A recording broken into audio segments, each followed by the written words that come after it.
말씀 구약성경 출애굽기 23장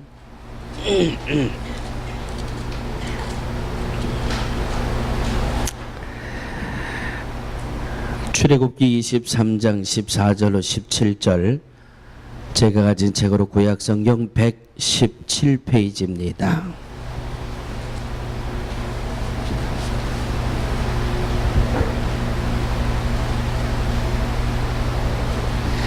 구약성경 117페이지 출애굽기 23장 14절로 17절 우리 한 목소리로 합독하십니다. 시작. 너는 매년 3차 내게 절기를 지킬지니라. 너는 무교병의 절기를 지키라. 내가 내게 명한 대로 아비몰에 정한 때에 7일 동안 무교병을 먹을지니 이는 그 달에 내가 애굽에서 나왔음이라. 빈손으로 내게 보이지 말지니라. 맥추절을 지키라. 이는 내가 수고하여 밭에 뿌린 것에 첫 열매를 거두미니. 수장절을 지키라. 이는 내가 수고하여 이룬 것을 연종의 밭에서부터 거두어 저장함이니라. 너희 모든 남자는 매년 3번씩 주 여호와께 보일지니라. 이 말씀은 살아계신 하나님의 말씀입니다. 아멘. 기도하시겠습니다.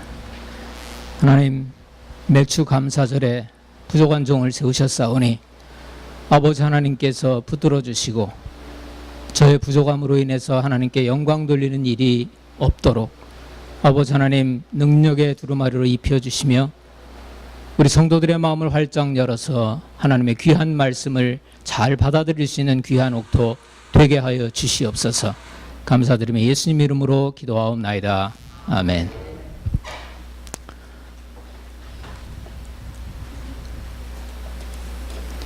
날씨가 상당히 덥죠. 오늘은 습도까지 조금 높아서 여러분들이 좀 피곤해 하실 것 같은데요.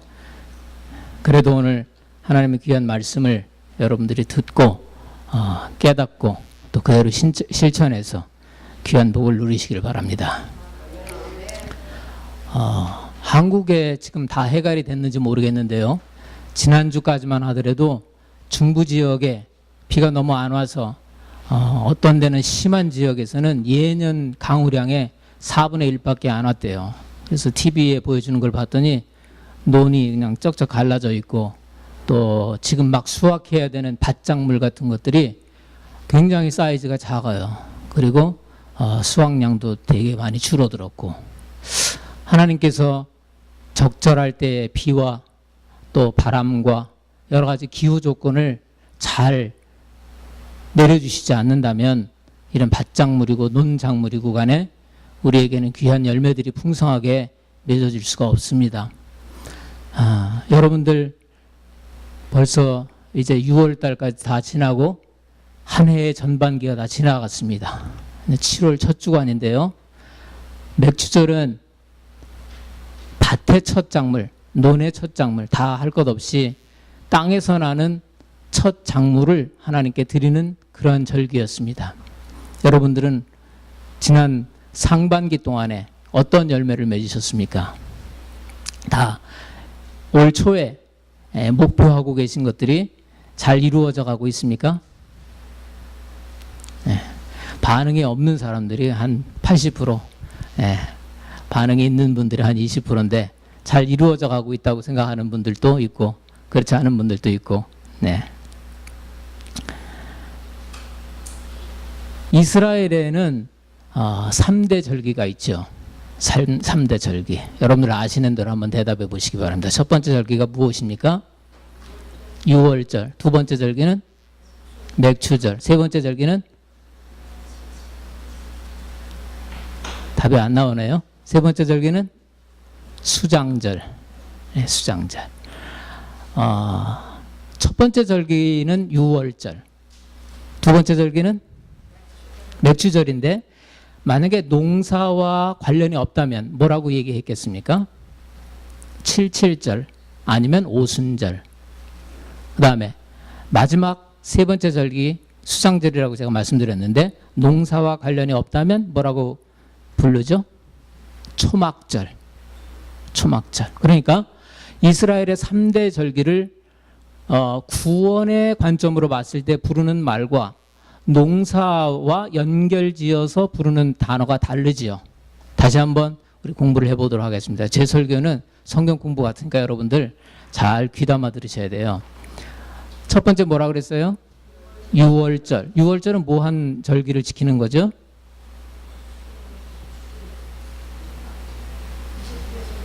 예, 이집트 땅에서 종되었던 이스라엘 백성을 구원해 냈다 해서 유월, 넘어갔다, 넘겨주었다. 그래서 유월절이라고 얘기를 하고요. 두 번째, 칠칠절 혹은 오순절이라고 얘기하는 이유는 그 때를 기준으로 해서 일곱 주가 지난, 그러니까 7, 7이 49. 그래서 77절이라고 얘기하는 거예요. 그날을 기념하는 거예요. 아니면 50일째 되는 날을 기념한다 해서 오순절, 순은 10이라는 뜻이죠. 그래서 오순절 이렇게 얘기하고요. 이스라엘 백성들이 이제 가나안 땅으로 정착해서 농경 생활을 시작하면서 이름을 이제 붙인 것이 오늘 맥추절이에요. 그다음에 세 번째 절기는 광야에 있을 때 하나님이 우리를 잘 보호해 주셨다. 그 광야 사막에서도 우리를 잘 보호해 주셨다라는 뜻으로 이 사람들은 초막을 짓고 살았기 때문에 그것을 기념하는 거예요. 초막을 짓고 일주일 동안 거기 들어와서 한번 체험을 하는 거예요. 그래서 초막절이라고 그렇게 얘기하고, 농경과 관련지어서 얘기할 때는 수장절이라고 얘기하는데 그 이유는 한 해의 모든 곡식들, 그러니까 밀과 보리, 그 다음에 이 사람들이 아주 애용하고 있는 올리브, 감람이라고 얘기하죠. 올리브, 또 무화과, 포도, 이런 것들이 전부 다 수확이 돼서 이제 저장하면서 하나님께 감사를 드리는 것으로 한 해를 마무리 집니다. 그래서 이스라엘에 여러 절기들이 있지만 이 세 절기를 3대 절기라 그렇게 칭하고 있죠. 근데 제가 오늘 말씀드릴 내용을 크게 세 가지로 말씀을 드리면, 그럼 맥추절이라는 것은 조금 더 자세하게 무슨 절기인가를 오늘 먼저 살펴보도록 하고요. 둘째는 제가 신학 공부를 하고 지금까지 성도들한테 한 번도 질문을 받은 적이 없는 것이 바로 이 내용인데요. 여러분 다 아셔서 그러는지 모르겠지만 신약을 읽다 보면은 유대교의 명절을 지키지 말라고 그런 것 같은데 왜 오늘 우리 맥추절을 감사절기를 지키지? 이렇게 의심이 되는 분들이 아무도 없는 것 같아. 그런 의심 안 가져보셨어요? 그래서 이거를 분명히 짚고 넘어가겠습니다. 그럼 세 번째, 그렇다면 신약 성경에서는 옛날 히브리인들 구약에서 지켰던 절기들을 지키지 말라고 했는데, 그러면 오늘날 우리들의 교회에서 왜 그러면 맥추절기를 지키려고 하는 건가? 이것이 우리의 신앙과는 무슨 관련이 있는가? 이렇게 세 가지를 제가 말씀드리려고 합니다. 첫 번째, 맥추절은 무슨 절기인가? 아까 서두에 잠깐 말씀을 드렸는데 조금 더, 그럼 맥추절을 왜 지키는 거고 어떻게 지키는가? 이걸 한번 알아보도록 하겠습니다. 왜 지키는가? 오늘 본문에 뭐라고 나와 있습니까? 출애굽기 23장 16절 뭐라고 나와 있죠? 그 이유가 나와 있습니다. 내가 수고하여 첫 열매를 거두었기 때문이다. 내가 수고하여 첫 열매를 거두었기 때문이다. 가장 포인트가 되는 단어가 뭐겠습니까? 첫 열매예요. 첫 열매. 첫 열매를 거두었기 때문에 하나님께 감사 예물을 드리라는 거예요. 첫 열매를 거두었기 때문에. 두 번째는 모세오경을 쭉 보면 이렇게 서로 보완적인 말씀들이 있어요. 그리고 여기에서 한 곳에서 다 얘기하지 아니하고 여러 군데에서 나와 있는, 특히 맥추절에 대해서 나와 있는 것을 종합해 보도록 하겠습니다. 그러면 신명기 16장 10절에 이런 말씀이 있어요. 여호와께서 복을 주어 곡식을 수확하였기 때문에 하나님께 감사 예물을 드리라는 거예요. 여호와께서 복을 주었기 때문에 곡식이 수확됐다는 거예요. 그 두 가지 이유로 인해서 우리는 하나님께 감사를 드리는 것입니다. 첫 번째는 이 땅에서 나는 작물들 중에서 제일 첫 번째 것이기 때문에 하나님께 감사를 드려라. 두 번째는 이 모든 것이 하나님의 은혜로부터 왔기 때문에 감사를 드려라. 그것이 이유예요. 그러면 어떻게 지켰나? 어떻게 지켰나? 또 어떻게 지키기를 하나님은 원하셨는가? 성경을 다 찾아보기는 시간이 많이 걸리니까 제가 간략하게 말씀을 드리도록 하겠습니다. 레위기 23장 15절 이하에 쭉 보면 또 민수기와 종합해서 보면 첫 번째 드리는 제물이 유교병, 그러니까 누룩을 집어넣어서 떡 두 덩이를 만들라는 거예요. 6월절 때는 너무 급하게 이스라엘 백성들을 하나님이 이끌고 나왔기 때문에 유교병을 만들 시간이 없어요. 누룩을 집어넣고 반죽해서 떡을 만들 시간이 없어요. 그래서 그냥 무교병 이걸 먹는 거예요. 그러나 지금 맥주절은 그렇지 않아요. 이제 이스라엘 백성들을 이끌고 약속의 땅 가나안 땅에 정착시켜서 농경 생활을 시작했기 때문에 그렇게 시간적인 여유가 촉박하지 않는 거예요. 그래서 유교병을 누룩을 집어넣어서 유교병을 만들어라. 쉽게 얘기하면 누룩이 들어있는 빵이에요. 그 두 개를 하나님께 소제로 바치라는 거죠. 그 다음 숫송아지 2마리, 숫양 하나, 1년 된 숫양 7을 번제로 드려라. 또 하나 숫염소 하나를 속죄 제로 드려라. 또 하나 1년 된 숫양 2를 화목제로 드려라. 그리고 성회 기간 동안에 노동은 금지되어 있었습니다. 노동하면 안 돼요. 그리고 성회가 공포돼요. 그래서 하나님 말씀을 읽고 찬양하고 하는 그런 축제의 시간을 갖습니다. 아울러서 밭에서는 그러면 어떻게 해야 되느냐? 이것으로 완성이 아닙니다. 밭에서는 밭 주인들이 지금 보리와 밀, 보리가 조금 일찍 나요. 그래서 보리는 이때쯤 되면 벌써 다 베었을 거예요. 그럼 밀 작물이 아직 남아있단 말이에요. 첫 이삭을 드리는 거니까 아직 남아있어요. 그런데 다 비지 말라는 거예요. 다 비지 마라. 다 베지 마라. 일부 구퉁이에 있는 밀은 좀 남겨놔라. 왜? 가난한 사람들이 그거는 가져가도록 그렇게 해라. 그리고 이렇게 수확하면서 떨어지는 것들이 있으면 줍지 말아라. 이렇게 해서 맥추절의 모든 감사 예배가 다 종료가 되는 것입니다. 이제 확실히 의미를 아셨죠? 그러면 제가 문제 제기를 했는데 신약에서는 왜 유대교의 절기를 지키지 말라고 그랬는가? 예수님도 안식일 날에 일을 하셨죠. 그 당시까지 유대 사회는 안식일에 일하면 큰일 났죠. 큰일 나는 거죠. 지금도 유대인들은 안식일에 일을 안 하려고 일의 종류가 뭐냐, 무엇이 일이냐, 그 사람들 그거 다 따지고 계산하고 하는 게 있어요. 그래서 심한 사람은 엘리베이터를 이제 타고 자기 집으로 가야 되는데 이거 엘리베이터 버튼 누르는 것도 일이라고 생각하는 사람이 있대요. 그래서 옆에 타는 사람한테 야 저거 좀 눌러줄래? 이렇게까지 이렇게 율법을 너무너무 얽매이는 거예요. 자기 스스로. 율법을 주어서 율법을 주신 이유가 뭐겠습니까? 하나님과 교통하는 법을 알고 어떻게 하면 의롭게 살고 이거를 가르쳐 주신 건데 그 하나님의 본디 뜻은 헤아리지 못하고 일하지 말라고, 안식일에 일하지 말라고 했다고 해서 그런 세세한 소소한 것까지도 아주 신경을 곤두세우는 거예요.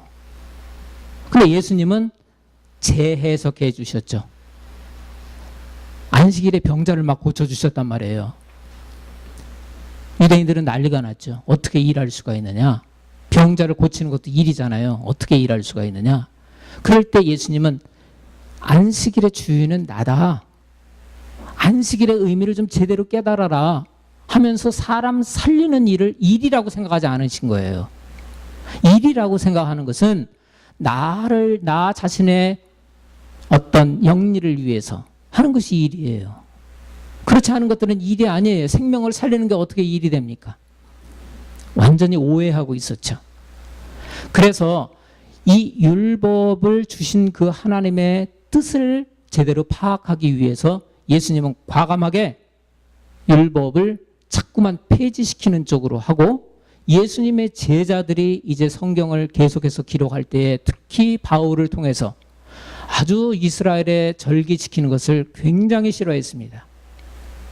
굉장히 싫어했어요. 그러면 오늘 왜 맥주 절기를 지킵니까? 이렇게 반문하시는 분이 있는데 제가 말씀드렸잖아요. 맥주 절기를 제대로 지키는 것은 아까 화목제, 번제, 소제 이렇게 다 드리는 거라고. 지금 우리가 생각하고 지금 감사염을 드리는 걸 가지고 맥주 절기 지켰다 이렇게 생각하시면 여러분들 안 돼요. 그래서 세 번째는 제가 말씀드렸죠. 이것이 우리의 신앙과는 무슨 관련이 있고 어떠한 신앙을 우리는 배워야 되는 것인가를 마지막 결론으로 말씀을 드리려고 하는 것입니다. 율법을 지키면 하나님께서 축복을 주시고 율법을 무시하고 율법을 불순종하면 하나님께서 저주를 내리신다라는 것이 신명기 28장의 주장이에요. 28장 전체의 주장이에요. 율법을 지키면 축복이고 거역하거나 어기거나 했을 때는 반드시 이스라엘 공동체에 하나님의 저주가 따라왔어요. 그래서 지금도 유대인들은 그 율법을 어떤 의미로 지키려고 하느냐. 우리가 혹시 이런 여태까지 신앙생활 하면서 조금 지나친 결론으로 우리가 많이 좀 각인되어 있어요. 그게 뭐냐면 율법을 다 지켜서 내가 구원받으려고 한다는 생각을 갖고 있었다. 아니에요. 그거는 너무 지나친 거예요. 현대학자들은 절대 그렇게 생각하지 않습니다. 그럼 뭐냐? 율법을 지키면 복이 오고 안 지키면 저주가 오기 때문에 지키는 거예요. 구약시대에 제가 언젠가 한번 말씀드렸죠. 구약 사람들의 구원관과 신약 사람들의 구원관이 다르다고 제가 말씀드렸어요. 영생에 대한 생각이 없지는 않았어요. 있었는데 지금 우리들이 생각하는 구원과 구약시대 사람들이 생각하는 구원은 조금 차원이 달라요. 지금 우리는 그 차원에 있고 구약시대의 사람들은 자기 자신이 처해 있는 어려움을 좀 구원해달라 하는 것이 구원의 1차적인 뜻이었었어요. 영생을 얻는다, 영벌을 받는다 이런 개념은 후기에 들어와서 조금씩 들어오기 시작한 거지 처음부터 그랬던 거 아니에요. 그러니까 우리는 너무 지나치게 율법주의 그러면 율법을 이 사람들이 다 지켜서 구원을 받아내려고 그런다. 이건 조금 억지게 지나친 거예요. 아시겠어요? 저한테 성경을 대서 정말 그렇게 했는지 한번 주시면 제가 부족한 지식을 보충하도록 하겠습니다. 그러나 그것은 아니에요. 율법은 지키면 복을 받고 안 지키면 저주가 오기 때문에 이 사람들은 율법을 지키려고 그랬던 거예요. 아시겠죠? 예.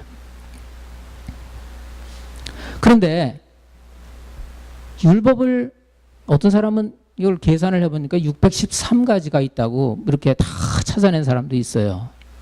그런데 그 율법을 뭐 그렇게 다 뭘 못 지킬까라고 생각하는 사람도 있어요. 뭐 그렇게 어렵길래 뭐 그렇게.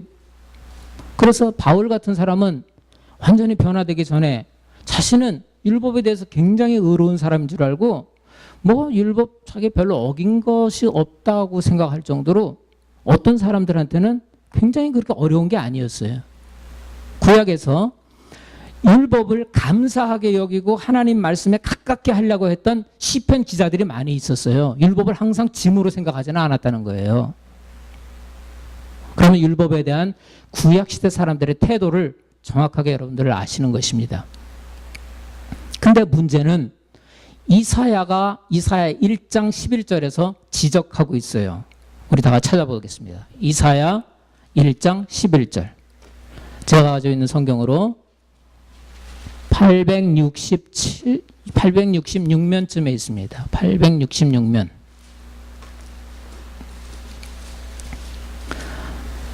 자, 시간이 없으니까 먼저 찾으신 분들 읽어주시기 바랍니다. 시작. 여호와께서 말씀하시되 너희의 무수한 재물이 내게 무엇이 유익하뇨? 나는 수양의 번제와 살진 짐승의 기름에 배불렀고 나는 숫송아지나 어린 양이나 수염소의 피를 기뻐하지 아니하노라. 너희가 내 앞에 보이러 오니 그것을 누가 너희에게 요구하였느냐. 참 이상하죠? 하나님 그 이전에 율법에서는 이거 바쳐라 저거 바쳐라 다 이렇게 얘기했는데 누가 요구했느냐 이런 거를. 그리고 나는 이거 받지 않는다. 아주 질렸다. 너희들이 그 바치는 거 아주 질렸어. 지금 이사야서가 얘기하고 있는 거예요. 하나님의 마음을 대변하고 있는 거예요. 분명히 율법에서는 이러이러한 제사를 드려라, 이러이러한 걸 바쳐라 얘기를 했는데도 불구하고 언제 그런 거 드리라고 했느냐? 나는 아직 너희들이 바치는 거 질렸다. 왜? 그 이유가 여기 나와 있어요. 13절 후반절에 성회와 아울러 악을 행하는 것을 내가 견디지 못하겠노라. 그러니까 다른 눈에 띄는 제사 행위나 이런 것들은 열심히 지키려고 하면서 그 마음의 중심이 벌써 부패해 있다는 것을 하나님은 한탄하시는 거예요. 그러면 율법을 안 지킨 거나 똑같다는 거예요. 오히려 하나님 앞에 나와서 막 이렇게 제물 드리고 이러는 것을 역겨워하신다는 거예요. 그러면 율법의 정신이 많이 훼손되어 있었다고 하는 것을 우리는 알 수가 있어요. 구약시대에서부터. 그것을 신약에서는 로마서에서 아예 딱 인간의 마음이 어떤가 얘기해 주고 있어요. 로마서 3장 4절에 사람은 다 거짓되다 이렇게 한마디로 얘기했고요. 3장 10절에는 의인은 없나니 하나도 없다 이렇게 얘기했어요. 그러니까 율법을 우리가 아무리 지키려고 노력을 한다 하더라도 그 의의 기준에 도달할 사람이 아무도 없었다는 거예요. 율법을 아무리 내가 지키려고 해도. 그러면 그럼에도 불구하고 그러면 율법 왜 주셨느냐 하나님이. 이렇게 처음부터 아브라함을 불러서 하나님이 율법 주셨습니까? 그렇지 않아요. 하나님의 백성을 삼으시려고 이제 아브라함을 불러내서 이제 아브라함이 믿음의 조상이 되게 하면서 그 후손이 퍼졌는데 아브라함에게는 그냥 언약을 주었어요. 언약. 아브라함을 인해서 우리가 복을 받는 거예요. 아브라함의 믿음이 너무 귀했기 때문에. 그 이외에는 하나님의 맨 처음 창세기 때 선악과 따먹지 말라. 이거 하나예요. 근데 자꾸 시간이 흐르면서 사람들이 자꾸 죄를 지으니까 율법을 자꾸 더해 주시는 거예요. 자꾸 더해 주시는 거예요. 그래서 613가지나 된다고 얘기하는 거예요. 율법을 이렇게 다 지켜라라는 하나님의 뜻이 아니라 이것을 어기면 이게 죄다. 너희들이 지금 마음이 많이 부패되어 있다. 못 깨달으니까 율법을 주어서 이것이 의로운 거구나. 이렇게 하는 것이. 이걸 안 지키는 게 죄구나. 라는 것을 알게 하기 위해서 주신 거지. 기쓰고 어떻게 하든지 간에 다 지켜라. 라는 뜻으로 하나님이 주신 게 아니에요. 율법을. 그러니까 율법 자체는 선한 거예요. 율법이 나쁜 게 아니에요. 그러면 율법 밑에 있어서는 우리가 도저히 의인이 될 수가 없는데 그러면 어떻게 해야 되느냐. 이제 때가 찼어요. 역사가 흘러서 예수님이 이 땅에 오시면서 때가 찬 거예요. 하나님의 경륜에. 지금까지는 예수님이 오시기까지는 이스라엘 성도들의 신앙 수준은 어떤 수준이냐. 갈라디아 4장이 잘 얘기해 주고 있어요. 그것은 아직 어린애예요. 아직 어린아이이기 때문에 아버지의 재산을 아버지가 갖고 있는 그 모든 것들을 상속받을 나이가 아직 못 돼요. 그래서 후견인 관리하에 놓여져 있는 거예요. 그때까지의 이스라엘 사람들의 그리고 모든 예수를 믿기 이전의 사람들의 상태가 그런 어린아이 상태였다는 거예요. 로마 법에 의하면 어린아이는 아직 상속을 할 수가 없어요. 법적으로. 그리고 그 랭킹이요. 그 랭킹이 관리인 밑에예요. 위가 아니에요. 절대로.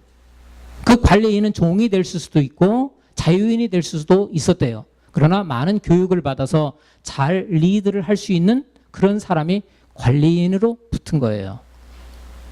자, 근데 예수님이 오셨어요. 복음을 증거해요. 사람은 도저히 너희들은 율법을 다 지킨다고 해서 의로워질 수가 없다.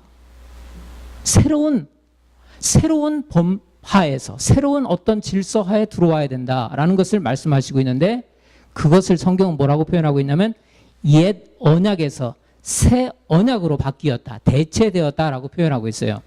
그 예레미야 31장에서 예언을 하고 있어. 벌써 옛 언약, 다시 말해서 율법의 지배하에 있어서는 사람이 결코 완전해질 수가 없고 하나님께로 가까이 갈 수가 없기 때문에 새 언약 체제하에 있어야 된다라는 것을 얘기하고 있어요. 그 새 언약 체제라는 것이 복음이에요. 복음. 그 우리가 생각할 때 할례를 이제 초대교회 교인들이 그런 의문을 많이 가졌어요. 그럼 할례 받아야 되느냐 말아야 되느냐, 굉장히 고민에 많이 빠졌어요. 할례는 내가 하나님의 백성이다라고 하는 표시를, 남자 생식기 끝을 잘라서 나는 하나님의 백성이다라는 그 표시를 갖고 있는 거예요. 그런데 새 언약에서는 뭐라고 얘기합니까? 할례는 마음에 하라고 그랬어요. 마음에. 육체에다가 할 아무것도 아니다. 그거는 이제 그건 하나님의 백성 표시가 아니야. 마음에 해. 그래서 옛날 율법을 훨씬 더 능가하는, 그것을 감쌀 수 있는 새 언약 체제로 우리를 불러들이는 거예요. 그래서 율법을 안 지키는 게 아니라 그 율법을 포괄할 수 있는 새 언약 체제로 들어오라고 하는 것입니다.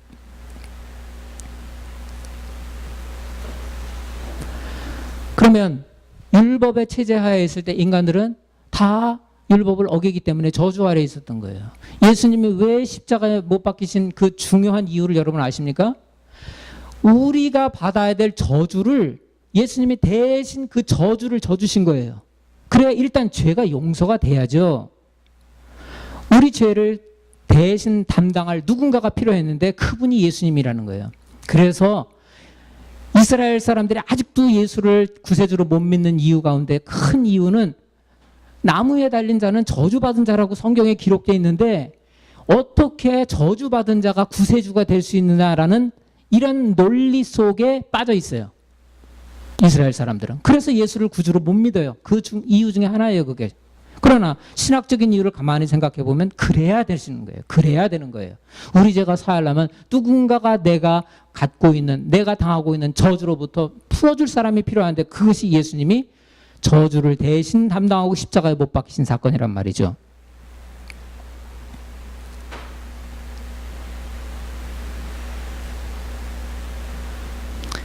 그러면 새 언약이라는 게 무엇냐? 새 언약이라는 것은 갈라디아 4장 8절에서 11절 집에 가서 찾아보시기 바랍니다. 새 언약이라는 것은 성령의 인도함을 받는 삶이에요. 이제는 율법에 기록되어 있는 이것을 내가 지키려고 하는 그런 삶에서 성령의 인도함을 받으려고 하는 삶을 산다면 이제는 생명으로 가는 거예요. 저주 아래 있지 않아요. 그러니까 우리는 과거의 율법에 기록되어 있는 것들을 지키지 않아도 된다. 그것이 아니라 성령의 이끌림을 받으면 하나님의 본뜻, 할례를 행하라든지 제사를 지내라든가 왜 그런 것을 요구하셨는가에 그 본뜻을 찾아간다는 거예요. 그러니까 율법을 지키고 안 지키고 막 이런 거에 이제 더 이상 신경 쓸 필요가 없어요. 그러니까 우리가 율법을 지금 억지로 안 지켜도 된다. 이건 유치한 질문이죠. 그렇죠? 율법보다 더 큰 그러한 지배하에 우리가 놓여 있는 거예요. 두 번째 이유는 우리가 신분이 바뀌었기 때문에 구약에서 얘기하는 율법의 여러 그런 조항들을 지키지 않아도 된다는 거예요. 신분이 어떻게 바뀌었느냐? 아까 잠깐 말씀드렸지만 우리는 예수 믿기 이전에는 후견인 상태, 어린아이와 같은 상태였어요. 랭킹이 더 낮아요. 그래서 아버지의 것을 상속받을 수 없는 상태예요. 그런데 신분이 바뀌었어요. 지금은 이제 예수님이 오셔서 우리가 예수님을 구주로 영접하면서 우리의 신분은 어른이 돼버린 거예요. 이제 예수님, 그러니까 관리인이 이제 필요가 없어요. 후견인이 필요가 없어요. 어른이 됐어요. 그런데 갈라디아 사람들은 이제 무슨 문제들이 생기기 시작하냐면 자기네 이스라엘 공동체에서 예수를 믿으면 빠져나와야 돼요. 왜? 이제는 사도 바울이 이렇게 율법 지키는 것을 강력하게 반대하고 있기 때문에 그 공동체에서 자연히 빠져나오지 않으면 안 돼요. 그럼 이 사람들이 문제가 생기는 거예요. 내가 여태까지 같이 동고동락을 했던 내 가족, 내 이웃 이런 관계에서 지금 빠져나와야 되는데 큰 딜레마죠. 그렇기 때문에 다시 돌아가려고 그러는 거예요. 율법 의식을 행하려고 그러는 거예요. 이때 그때 사도 바울은 아주 강력하게 얘기를 합니다. 너희들이 초등학문으로 다시 돌아가려고 하느냐? 이렇게 말씀을 해요. 초등학문이라는 것은 뭐냐면 인간의 지혜, 인간의 교훈, 그리고 하나님을 알지 못했을 때 하나님이 만들어 놓은 피조물을 숭배하는 것. 그걸 왜 다시 돌아가려고 하느냐? 그거예요.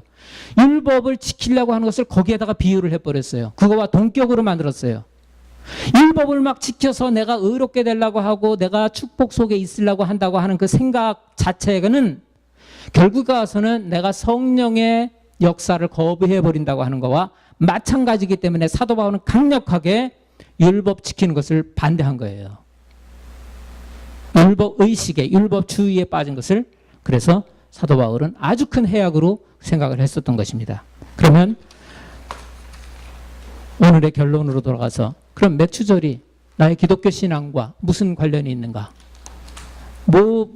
어떤 유익을 주길래 우리가 맥추절을 감사하면서 지금 보내고 있는가? 알아보도록 하겠습니다. 첫째는 제가 처음에 말씀드렸죠. 왜 맥추절을 지켜야 하는가? 첫 열매를 거뒀기 때문에 지키라 그랬어요. 그럼 첫 열매가 왜 그렇게 중요한가? 성경 다른 곳에서 보니까 출애굽기 13장 2절 뭐라고 나왔냐면 사람이나 짐승이나 모든 것을 다 떠나서 초태생은 내 것이다 라는 말을 했어요. 그래서 바쳐라, 하나님께 바쳐라 그랬어요. 처음 난 것은 하나님 거니까 하나님께 바쳐라 그거예요. 이것이 지금 곡물에도 해당되는 거예요. 이거를 잘해서 복을 받은 사람이 누구였죠? 초태생, 처음 것을 들여서 하나님께 드려서 복을 받은 사람. 한나, 아브라함도 그냥 바쳤지만 아브라함도 한 예가 되겠습니다. 네, 저는 지금 한나를 얘기하고 싶은데 한나가 아기를 못 낳았죠. 아기를 못 낳았어요. 아기 하나 나면 소원이 없는 거예요. 그래서 열심히 기도하면서 지금 아기를 하나님이 이제 주셨어요. 하나님 주셨는데 바치죠. 그게 누굽니까? 사무엘이죠. 사무엘을 바쳤더니 그러면 불임이 됐었던 여자가 이제 어떻게 해요? 또 그 다음에 낳을지 안 낳을지 장담 못 하잖아요. 근데 하나님 복을 주셔요. 아들 셋과 딸 둘을 더 해 주셔버려. 사무엘을 바친 대가로. 그런데 그것만 끝입니까? 사무엘은 얼마나 위대한 일을 했습니까? 이스라엘을 구원해내는 아주 위대한 일을 했죠. 이런 복을 한나는 받았어요. 처음 것을 하나님 좋아하십니다. 처음 거. 그래서요, 우리가 예를 들어 직장 생활을 한다거나 또 내가 사업을 한다거나 일을 시작했을 때 첫날 거, 믿음이 큰 사람은 한 주 거 하나님께 다 드리는 거예요. 맥추절을 맞이하는 태도예요, 그게. 그걸 못 배우면 헌금 얘기하나 보다. 제가 여기서 헌금 얘기할 이유가 뭐가 있겠습니까? 교육 목사로 있는데. 그렇죠? 근데 성경에 원리기 때문에 말씀드리는 거예요. 여러분들한테 복이 되기 때문에 말씀드리는 거예요. 첫 것을 하나님께 드리세요. 새벽 기도 하시는 분 복된 삶 사시는 거예요. 첫 시간 하나님께 드리는 거니까. 네.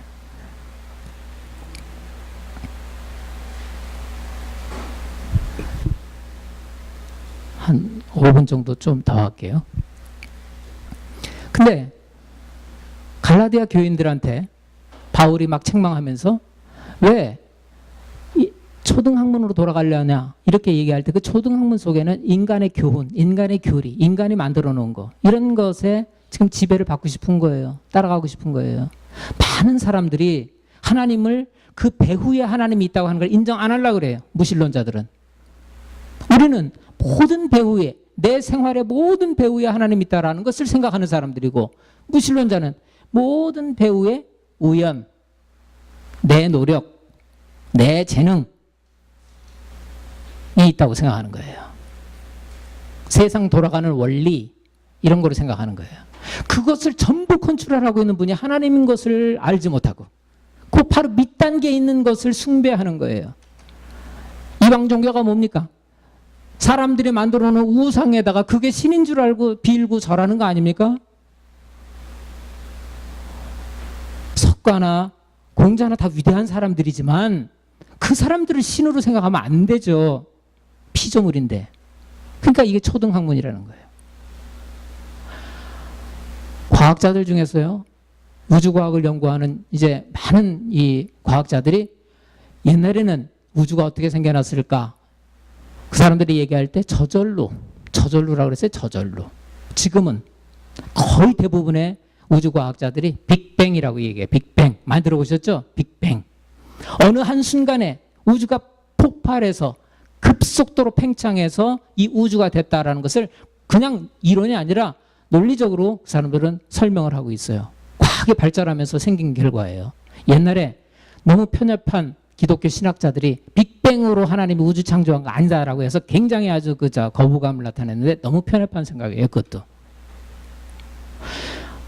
하나님이 우주를 만들었을 때 어느 한순간에 이렇게 탁 만들었지 그냥 지금 현재 상태로 그대로 이렇게 만들으셨겠습니까? 저는 그렇게 생각 안 해요. 뭐 하나가 있어라 할 때 그 자연계가 움직여주는 거예요. 그렇게 하나님의 명령에 따라서.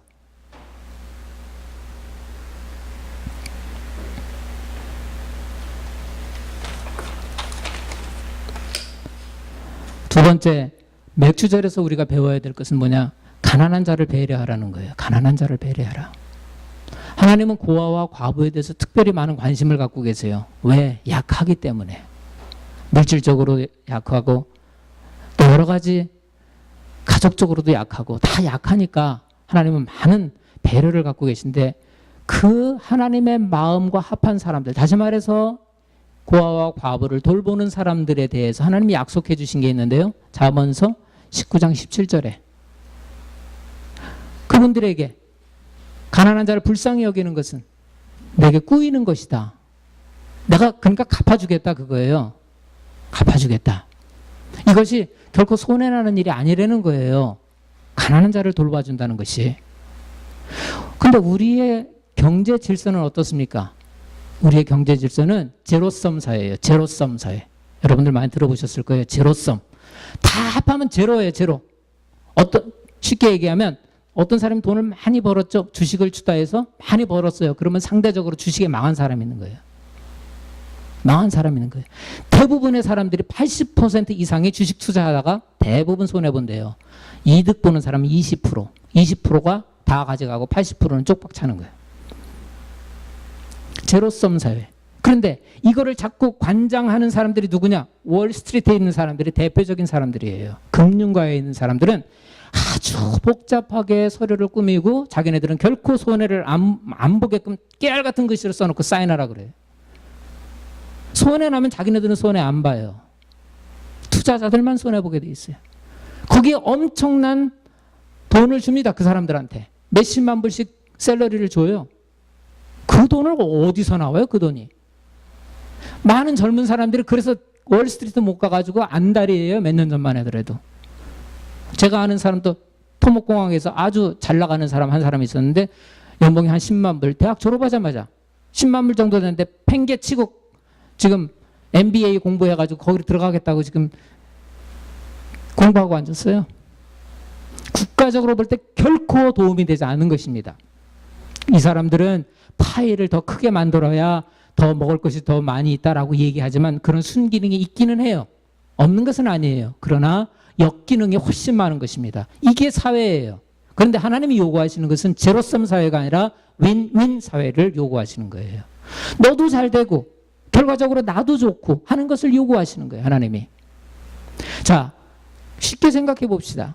내가 넉넉해요. 그러면 가난한 자를 돌보면 하나님은 그것을 구워주는 것으로 생각한 거예요. 자기한테.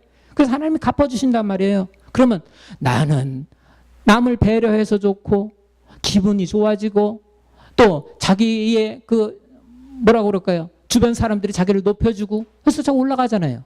그 수혜를 받은 사람은 어떨까요? 어려운 데에서 지금 자기가 나오는 거예요. 그 도움을 받고. 그리고 그 사람을 칭찬하는 거예요. 윈윈 서로가 올라가는 거예요. 그렇게 함으로 해서.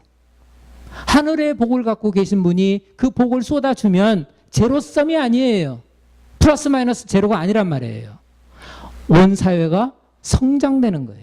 이것을 하나님이 요구하시는 거란 말이에요. 마지막으로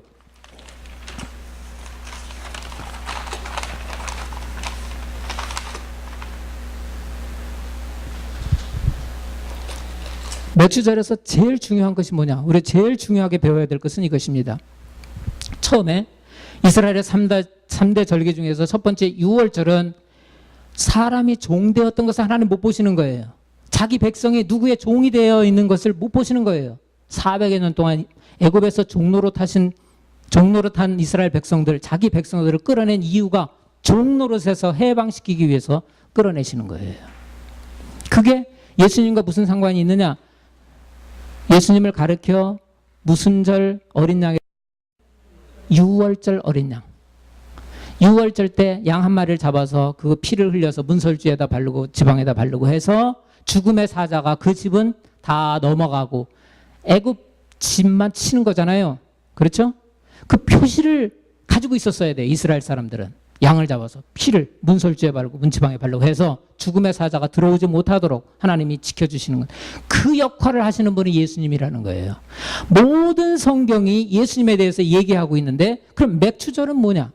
맥추절은 오순절이라고도 얘기한다고 그랬죠? 오순절 성령 강림 사건이 왜 해필이면 오순절 때 일어났을까요? 구약을 완성시키기 위해서 그런 것입니다. 구약을 완성시키기 위해서. 그러니까 예수님이 승천하셔서 부활의 첫 열매가 되셔서, 우리 첫 열매라는 거 아까 중요하다고 얘기했죠? 예수님이 부활의 첫 열매가 되셔서 우리를 온전하게 완전하게 자유롭게 이끄는 그 날을 기념하는 거예요. 그런데 더 중요한 건 뭐냐? 성령의, 아까 얘기했죠? 우리가 율법의 지배 아래에 있으면 안 된다고. 새 언약에서는 성령의 지배 아래에 있어야 된다고. 그런데 이 성령은 우리 안에 거하기를 원하심과 동시에 우리를 이끌고 세계화하는 데에 나가기를 원하세요. 오순절 성령 강림 사건에서 무엇을 예견하고 있습니까? 복음의 세계화를 얘기하고 있어요. 그런데 구약 율법을 그대로 지키면 어떻게 되겠어요? 이스라엘 성인들이 1년에 3번 예루살렘에 가야 되는데 전 세계 지금 약 20억이 되는 크리스찬이 있는데 3번씩 예루살렘에 간다고 생각을 해보세요. 그 법 체제를 그대로 유지했다고 하면 말이 되겠습니까? 하나님 바꾸셔야죠. 바꾸시는 거예요, 이렇게 다. 그리고 지금도 막 소를 잡고 양을 잡고 그렇게 합니까? 이스라엘 사람들이? 안 해요. 왜 안 하느냐? 성전이 무너졌거든요. 하나님의 놀라운 섭리예요. 다 율법화해서 자꾸 복음화로 변경시켜주고 계셨어요. 역사를 통해서. 그 첫째 시초가 어디였었냐면 바벨론 포로 때문에 바벨론 포로로 끌려갔을 때에 성전이 다 무너져 버렸죠. 그럼 바벨론 포로로 끌려갔는데 거기다 성전을 지어서 예배를 드릴 수 있겠습니까? 못하죠. 그래서 발전한 것이 시나고그, 회당 중심의 신앙으로 바뀌었어요. 제사 중심의 신앙에서 회당 중심의, 다시 말해서 말씀 중심의 신앙으로 바뀌었어요. 이렇게 바꿔놓아 주시는 거예요. 그런데 어떻게 지켜요? 율법을. 그 문자에 얽매여서 새 질서가 필요한 거죠. 그 새 질서 속에 맥추절을 통해서 우리가 마지막으로 배워야 될 것은 이제 복음의 세계화다 이거예요. 복음의 세계화. 이것에 동참하는 이런 성령의 역사에 우리가 동참해야지만이 맥추절을 참으로 깨닫고 감사하는 성도가 되는 것입니다. 기도하겠습니다. 하나님 감사합니다. 그동안 우리가 맥추절을 지키면서 무슨 의미인지 잘 깨닫지 못했던 자들 오늘 하나님 말씀 풀어서 증거했는데 아버지 하나님 이것이 평생 우리의 신앙을 좌우할 수 있도록 하나님 우리가 첫 것을 소중히 여기고 또 성령의 그런 복음화에 우리가 같이 발맞춰 나가는 귀한 성도 되게 하여 주시옵소서. 감사드리며 예수님의 이름 받들어 기도하옵나이다. 아멘.